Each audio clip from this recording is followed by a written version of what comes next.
તો કોંગ્રેસમાં પણ કોકડું બરાબરનું ફસાયું છે. કોંગ્રેસે તો 13 જેટલા ઉમેદવારો જાહેર કરવાના બાકી છે, જેને ઉકેલવા માટે કોંગ્રેસ પ્રમુખ અમિત ચાવડા અને વિરોધ પક્ષના નેતા પરેશ ધાનાણી દિલ્હીના દરબારમાં હાજર છે. જે બેઠકો ઉપર મામલો ગૂંચવાયો છે ત્યાં કોંગ્રેસ મોટા નેતાઓને મેદાને ઉતારી શકે છે. અહેમદ પટેલ સહિત અન્ય મોટા નેતાઓને લોકસભા ચૂંટણીમાં ઉતારવા કોંગ્રેસ રણનીતિ બનાવે તેવી શક્યતાઓ છે. તો અમરેલીનો પ્રશ્ન હલ કરવા કોંગ્રેસ વિરોધ પક્ષના નેતા પરેશ ધાનાણીને અમરેલીથી ઉતારે તેવી સંભાવનાઓ છે. હાઈકમાન્ડ પણ ઈચ્છી રહ્યું છે કે પરેશ ધાનાણી અમરેલીથી ચૂંટણી લડે. આ તરફ ભાવનગર બેઠક પરથી શક્તિસિંહ ગોહિલ માટે વિચારણા ચાલી રહી છે.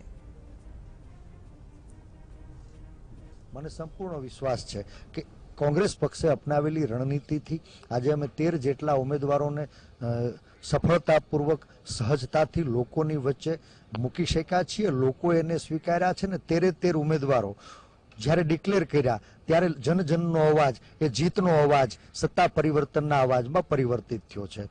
આજે પણ જે બાકી રહેલી સીટો છે એ સીટોની સ્ક્રીનિંગ થવાની છે ને આવતીકાલે સીઈસીમાં મોવડી મંડળ મોર મારશે ત્યારે બાકી રહેતી સીટોમાં પણ લોકોને ભાવતા ઉમેદવારો